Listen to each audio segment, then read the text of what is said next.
Subscribe. मैं मन ही मन डर रहा था कि बड़े भाई आज पिटाई करेंगे, पर वहां पहुंचा तो पता चला भाई साहब पत्र लिख रहे हैं और मुझे पत्र देते हुए कहा कि इन्हें मक्खनपुर डाक खाने में शाम से पहले डाल आओ। मैं अपने छोटे भाई को साथ लेकर अपने डंडे के साथ घर से निकल पड़ा। मेरे कुर्ते में जेब नहीं थी, इसलिए चिट्ठियां मैंने टोपी में रख ली। हम बहुत जल्दी गांव से 4 फरलांग दूर एक कुएं के पास जा पहुंचे। उस कुएं में एक काला सांप पड़ा हुआ था। कुआं कच्चा था और 24 हाथ गहरा था। उसमें पानी नहीं था। मैं और मेरे सहपाठी स्कूल जाते समय उस कुएं में प्रतिदिन ढेला डालते और सांप की फुफकारने की आवाज सुनते। आज भी मैंने ऐसा करने की सोची और एक ढेला उठाकर उछलते हुए एक हाथ से टोपी उतारते हुए सांप पर ढेला फेंका। लेकिन यह क्या, टोपी के हाथ में लेते ही तीनों चिट्ठियां गोल गोल घूमकर कुएं में जा गिरी। उस समय मुझे ऐसा लगा जैसे मानो मेरे प्राण ही निकल गए हो। मैं और मेरा छोटा भाई कुएं के पाट पर बैठकर कुछ देर तक दहाड़े मार मार कर रोने लगे। थोड़ी देर बाद हमने फैसला किया कि मैं अंदर जाकर चिट्ठियां निकाल लाऊंगा। फिर हम दोनों ने अपनी धोतियां उतारी और उन्हें गांठ बांधकर एक बड़ी रस्सी तैयार की।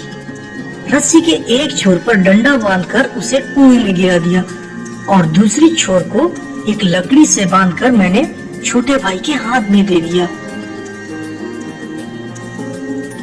मैं धीरे धीरे कुएं में नीचे उतरने लगा।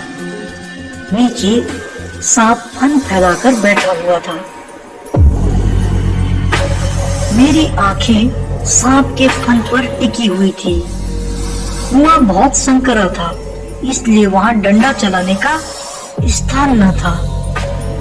मुझे लगा मेरी योजना अब असफल हो गई है। मैंने देखा 2 चिट्ठियां सांप के पास पड़ी थी और एक चिट्ठी मेरे नीचे गिरी हुई थी। क्योंकि अभी तक सांप ने कोई हमला नहीं किया था, इसलिए मैंने भी डंडे से सांप के फन को दबाने का कोई प्रयास नहीं किया। मैंने जैसे ही सांप के दाईं ओर पड़ी हुई चिट्ठी की तरफ अपने डंडे को आगे बढ़ाया, सांप ने फुफकारते हुए उस डंडे पर अपना पूरा जहर छोड़ दिया और डर के मारे मेरे हाथ से वह डंडा वहीं छूट गया और सांप ने ताबड़तोड़ डंडे पर 3 प्रहार कर दिए। सांप के इस फुफकार को मेरे छोटे भाई ने सुना, जो कुएं के ऊपर खड़ा था, और उसने समझा कि मेरा काम तमाम हो गया और उसकी चीख निकल गई। दोबारा फिर उसी लिफाफे को उठाने की चेष्टा की। अब की बार सांप ने वार भी किया और डंडे से चिपट भी गया। डंडा हाथ से छूटा तो नहीं, पर झिझक, सहम और आतंक से अपनी ओर खींच गया और गुंजक मारता हुआ सांप का पिछला भाग मेरे हाथों से छू गया। उफ, यह कितना ठंडा था। डंडे को मैंने एक और पटक दिया। यदि कहीं उसका दूसरा वार पहला होता तो उछल कर मैं सांप पर गिरता और न बचता। लेकिन जब जीवन होता है तब हजारों ढंग बचने के निकल आते हैं।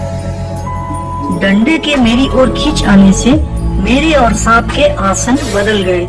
मैंने तुरंत ही लिफाफे और पोस्ट कार्ड चुन लिए। लिफाफे को धोती के छोर पर बांध दिया और छोटे भाई ने उन्हें ऊपर खींच लिया। अब डंडे को सांप के पास से उठाने में भी बड़ी कठिनाई पड़ी। सांप उस पर धरना देकर बैठ गया था। जीत तो मेरी हो चुकी थी, पर अपना निशान गंवा चुका था।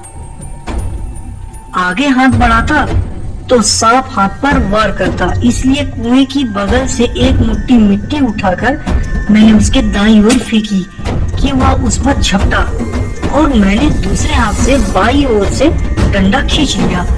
पर बात की बात में उसने दूसरी ओर भी वार कर दिया।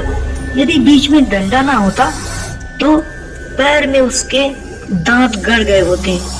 अब मुझे डंडा तो मिल गया था, अब बारी आई कुएं के ऊपर चढ़ने की।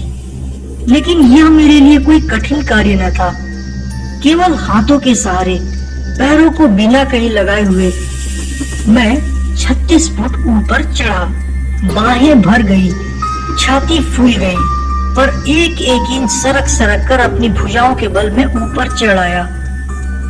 और ऊपर चढ़कर मैं बेहाल होकर थोड़ी देर तक सब्सक्राइब